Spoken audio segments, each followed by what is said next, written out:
Forecast. I'm Joseph, the host of the UFC Forecast, and I am back to give my early predictions and betting breakdown for UFC Vegas 79.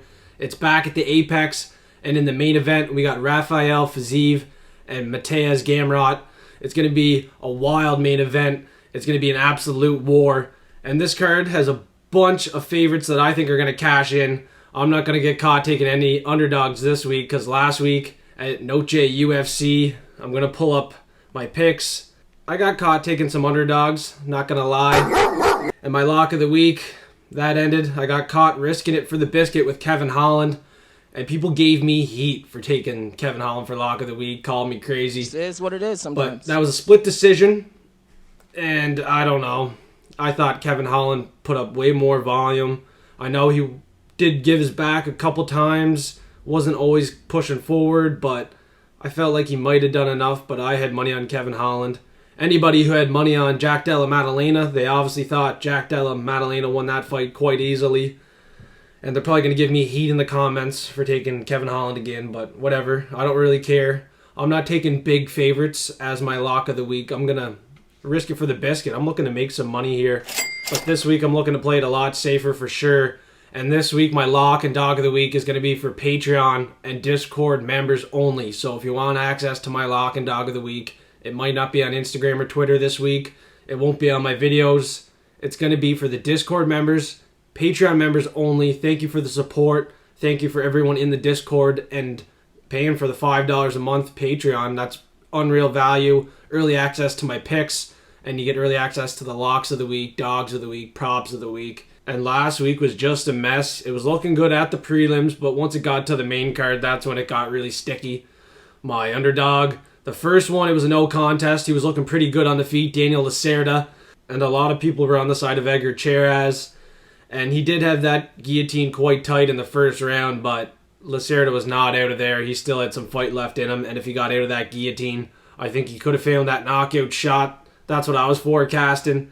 But Chris Tagnoni, he stopped that way too early, way too fucking early. That's not the first time either. Like I said, man, I would have liked to see that fight go a little bit longer. Dog of the week, one was looking good, but dog of the week, two.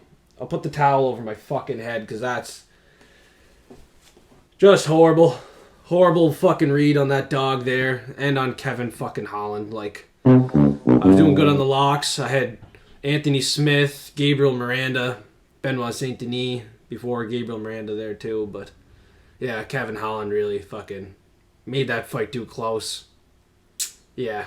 Tough to argue. Really tough to argue. A lot of people are going to be on the side of Jack Della Maddalena, whatever. It is what it is. I thought Kevin should have won, but that's my biased pick. Everybody else is going to be biased towards JDM. I don't give a shit. I'm going to be a lot smarter with the lock of the week, and I'm not even giving it out this week. So how do you like that? $5 a month, join Patreon. I don't even really want to talk about Noche UFC, honestly, looking at it. 5-4-2. Just disgusting. I had some good picks. Kopylov, KO. Campbell, round 1, KO. Godinez to win. But I thought it was going to be a decision. And looking at some of my parlays, I had decision Godinez in 2 parlays. And that was the only one that fucked me. And that was for a couple hundo. So I was like, what was I doing? What the fuck was I doing? Elise Reed was finished in every single fucking fight that she lost. And I even said that on the early prediction show and probably the final prediction show. I bet Lupi Godinez to fucking go the distance, win by a decision. Stupid mistake. Towel's going back on the head for that mistake too. That's a fucking greaser. But Padilla, man, he got slimed there by Kyle Nelson. I went reverse psychology there. And fuck's sakes, Kyle Nelson got it done. 30-27 on the last scorecard. That's wild. Jazz DeVicious. I should have went reverse psychology there because the judges were all over Tracy Cortez and the commentary team all over Tracy. Oh my god, she did phenomenal. Her hands looked really good. She obviously did put in some real work in Brazil, but I think Jazz DeVicious might have won that fight. But she did get pieced up, but it was close. It was close. Definitely some biased judges there. I thought the judges would have gave Padilla the win too. That's kind of, I don't know, that doesn't make sense. And then you look at the main event, Alexa Grasso, 10-8 in the 5th round. Mike Bell, that's bonkers. Completely bonkers. This card was just bullshit. I hated it. I actually hated it. It's making me pissed just talking about it. Let's get into UFC Vegas 79. And like I said in my recap on Instagram and Twitter, it's time to put on the fucking hard hat. And after last week, we are going to slam the fucking hammer. So the hard hat might stay on for the entire prediction show this week. Knock on the hard hat. We're getting things done here. And I got the fucking sledge. So we're putting the fucking hammer down this weekend. We're making our fucking money back. Sorry about the Kevin Holland lock. But the Patreon members are going to have access to some very good bets this week. And before we get started with the prelims, please smash that like button, suplex the subscribe button. I'm giving away $500 to the one forecaster that just won the giveaway bot that got drawn. Forecaster Kaen has won the $500, so congratulations, Kaen. You are new to the Discord, but you've been watching my YouTube videos, so I appreciate that support, man. Please drop a comment below. I appreciate the support. It helps with the algorithm. Smash the like button. We're getting right into it. We're getting serious here. And Kaen is ready to spend his $500, make some money. And the prelim opener is a women's bantamweight bout between Tamires Vidal and Montserrat Rendon. Rendon is 5-0, but she's 34 years old, making her UFC debut against Tamires Vidal in her second UFC fight. And in her debut, she got the knockout in the first round by flying knee to the body against Ramona Pascal. Not the highest level of competition, but Rendon on the other side, she has fought some pretty low-level competition. Her wins come to a 3-3, 1-0, 2-1 opponent. She has 5 decision wins, and her latest win was a split decision against a 4-4 opponent, Brittany Cloudy. Cloudy was tagging her on the feet, and I'm surprised after watching that fight that Montserrat Rendon won that fight. I'm assuming she's making her UFC debut to make Tamires Vidal look very good, because she is a very stiff and slow striker. She's going to be looking to grapple, and she's not going to be successful because Tamires Vidal is super high-paced, and she has overhand punches with lots of power. I think she could probably get the takedowns and have success here. She has 2 submissions and 1 knockout. She's going to be the more dangerous fighter here as well. Play this money line. It's a women's fight. You never know what's going to happen, but Tamires Vidal is a high-confidence pick for me this week. She's super strong and durable. I don't see her getting taken down here. I think she can get takedowns of her own and maybe even find a finish here. 5-0, 34 years old, has been fighting some pretty low-level competition on the other side here. Montserrat Rendon. I don't think the line is priced correctly. I think Tamires Vidal is going to look like a huge favorite here and dominate the fight. And next up, we got a pretty low-level women's fight here in the strawweight division between Mizuki and Hannah Goldy. Mizuki, I don't even know her last name or her first name, whatever. She's from Japan. She's been away for 3 years, coming off an ACL surgery, and that was a pretty serious injury there, but she did look very promising in her short stint in the UFC. She went 1-1. She fought Amanda Lemos and lost a decision. All of her losses are by a decision. Outside of the UFC, she lost a split decision to Verna Jandiroba. That's a pretty good loss as well. She has a loss to Alexa Grasso outside of the UFC. And in her last fight against Amanda Lemos, she managed to get 7 minutes of control time without getting a takedown. She is probably going to win this fight. The price is wide. Hannah Goldy is an OnlyFans girl. I don't know if she's taking the sport too seriously. And she's coming off that first round loss to Molly McCann where she couldn't get takedowns. And yeah, she couldn't really push the pace because Molly McCann was in her face. And maybe Mizuki's going to be in her face here. She's 3 years away. She's probably going to be hungry. And I did see on Instagram she was training with Valentina Shevchenko. I'm not sure how much time she has spent with Valentina, but she definitely did spend a little bit of time with her. And I'm going to take her for my pick here, but it's one I'm not looking to bet. Hannah Goldy, she has pretty good cardio. She pushes a high volume, but on the other side, Mizuki's going to have high volume and push a high pace as well. And I'm not going to be silly and chasing underdog in this spot for sure. Hannah Goldy's last win was against a 4-4 opponent, Emily Whitmire, in round 1 by submission. There's probably no way she's going to submit Mizuki with 9 submission wins for Mizuki and 5 decision wins. This fight most likely is going over 1.5 or over 2.5, and I think the favorite's probably just going to get it done here. And next up, we got a heavyweight fight between Mohammed Usman and Jake Collier. And this is probably it for Jake Collier. He was formerly a 185er, went to 205, now he's at heavyweight. And now he's matched up against a powerhouse, Kamaru Usman's brother, Mohammed Usman. Usman has fucking power in his hands. I could see the knockout shot here. Like, I know he's looking to wrestle. 2 fights on the Ultimate Fighter. He went the distance and won there.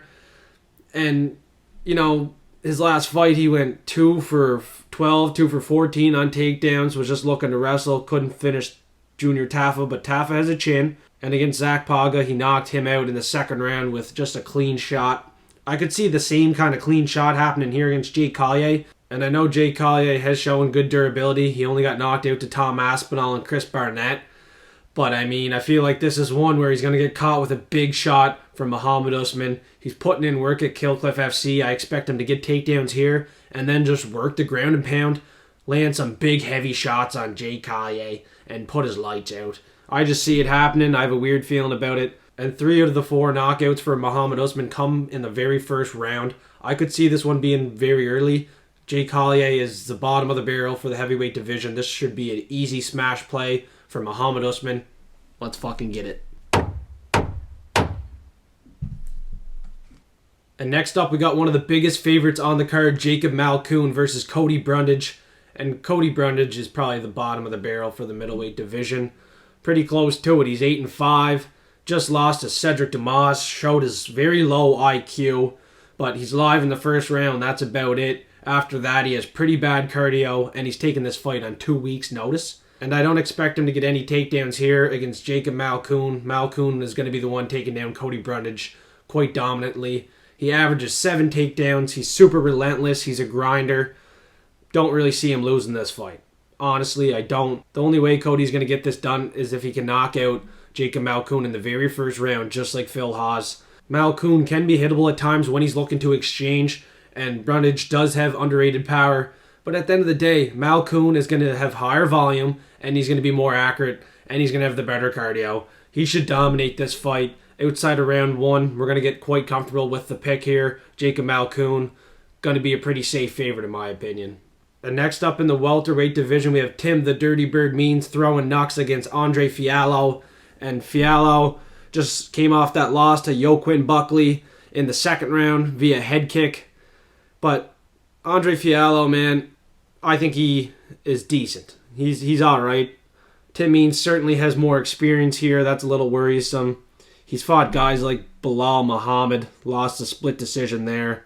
Lost to Neil Magny, Jorge Masvidal. But he has 7 submission losses. A lot of them in the second round. Alex Oliveira, Old Cowboy, D-Rod, Kevin Holland, and Alex Morono. And Andre Fialho has 1 submission win. I wouldn't even be surprised if he can get another one here, though. Because he is training at Killcliff FC, and he's looking fucking shredded. I look at these guys' Instagram pages, and he's working on his takedowns, and he looks pretty good. He looks shredded as fuck, too, man. Like, he's in shape. I think his cardio is going to be improved. He always has power. His boxing is always crisp and clean. 13 knockout wins for this guy out of 15 wins.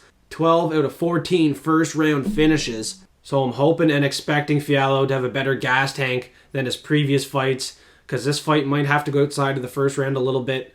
He's going to be looking for the first round KO, not going to lie. He's still going to go out there and look for the first round KO, but Tim Means, like I said, he's experienced.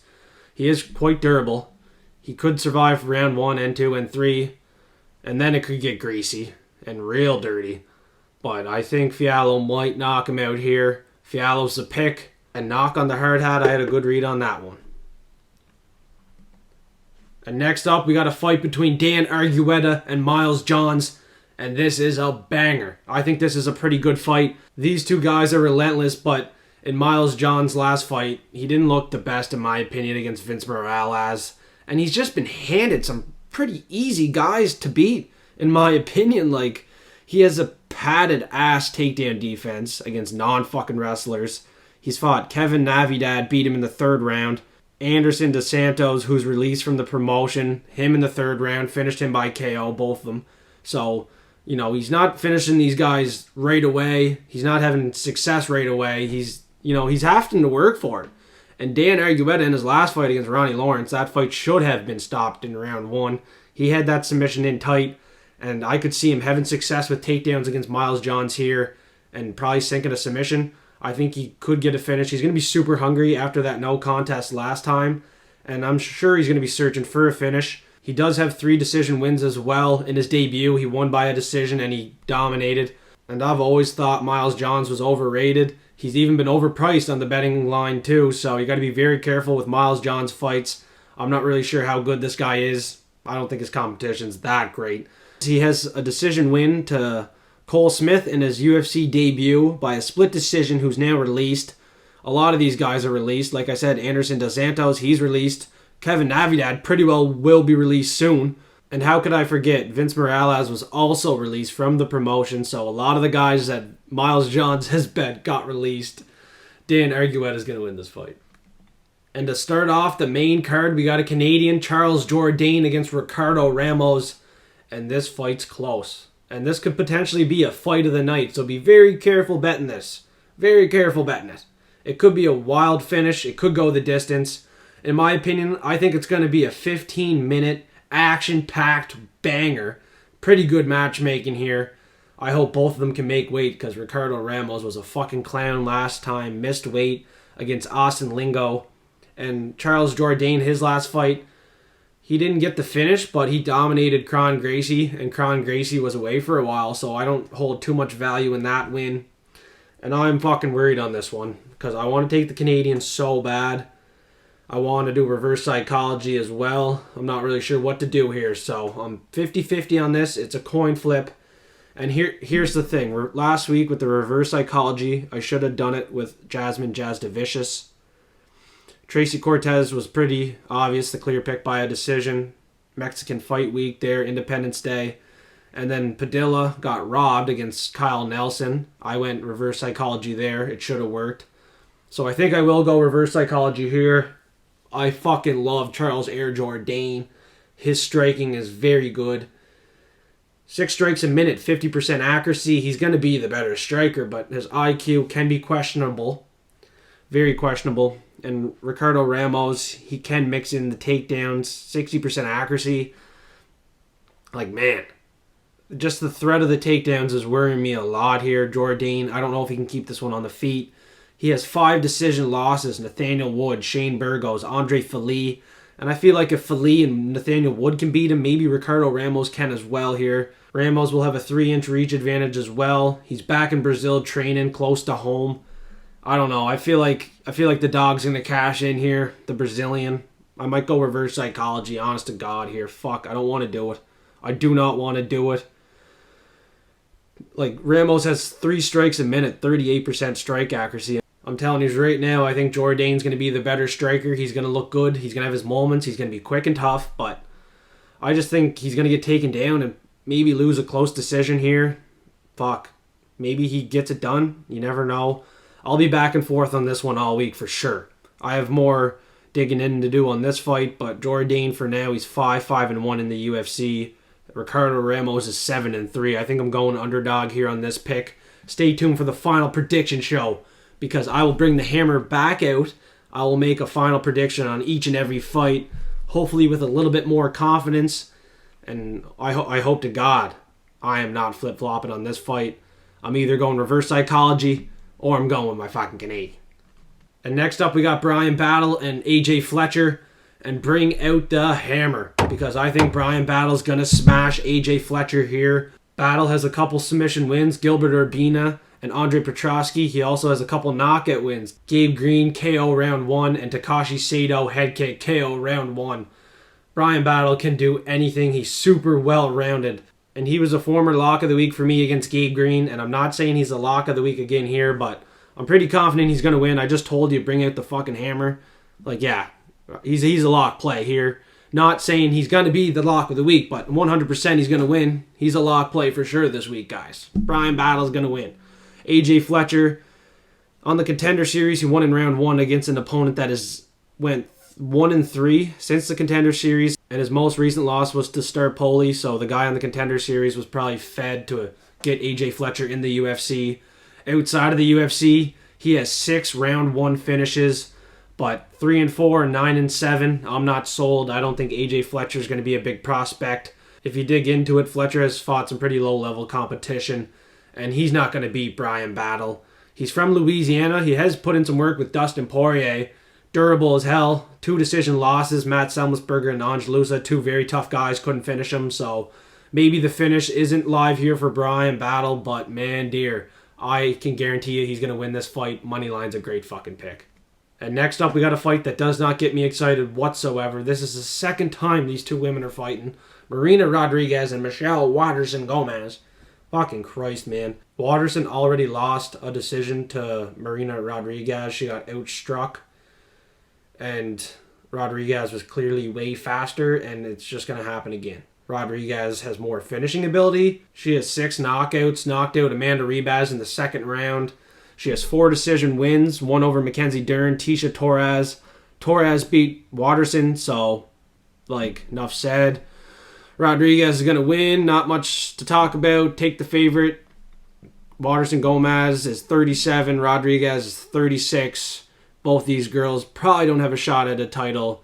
They're probably not that motivated to get to the title. And yeah, I don't know why this is so high up on the card.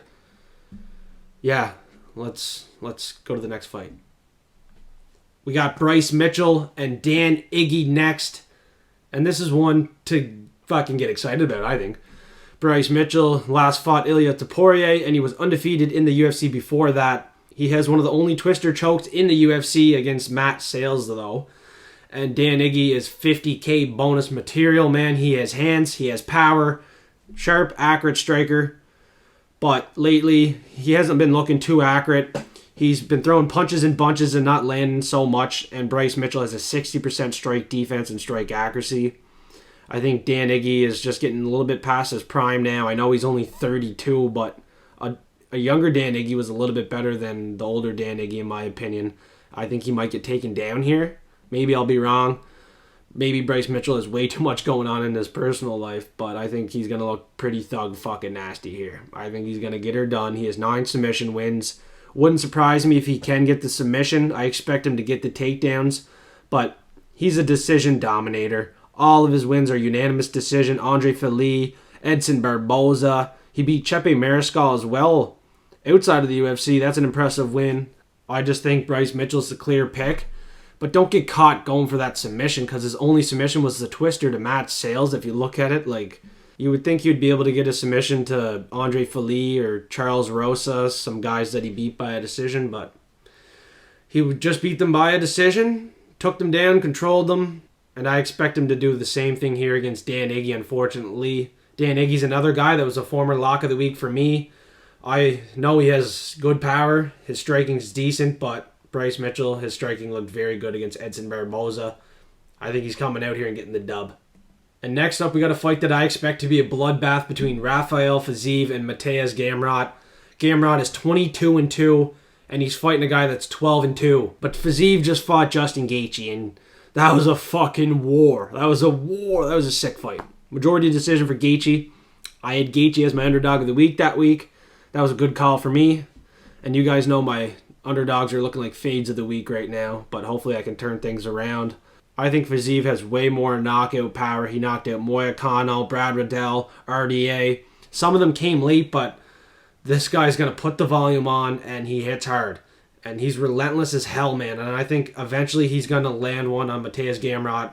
Gamrot was knocked down 4 fucking times throughout his UFC career so far. He keeps getting knocked down. I think he's getting knocked out. This is the time he's getting knocked out. He's yet to get knocked out. He has 2 decision losses to Beneil Dariush and Graham Kutalaze. Kutalaze beat him by split. That was close, but man, Gamrot's been getting tagged and he's been getting dropped. And this is a guy you don't want hitting you in the face. Fiziev hits hard. He's accurate. And he's hungry for a win after the loss to Justin Gaethje. I expect him to come out here and smash Mateusz Gamrot. It's a wicked price right now. And if you look at the side of Gamrot as an underdog and his record, wicked price for him too. But I think he's going to have a tough time getting those takedowns. So that's what he's going to look to do. He averages 4 of them. But Fiziev is probably going to knock him the fuck out. He's quick as fuck. And this guy has a bright future inside the UFC. He's a high confidence pick for me. And let me know in the comments below what you guys are doing on the main event. And also let me know who you like for the lock of the week and dog of the week this week. I'm not going to let you know my lock or dog of the week because you're going to have to join Discord. It's absolutely free. And you can join Patreon as well. $5 a month exclusive early access to all my picks, all my bets, 2 cheat sheets. And we're going to turn things around here. I got the hard hat on. It stayed on for the whole show. And the hammer came out, the big sledgehammer too, not the little boy hammer. I got the big boy hammer here. Let's go make it rain, forecasters. I'll be talking to you in Discord, on Instagram, Twitter, etc. Have a great fucking week, and I'll see you on Friday.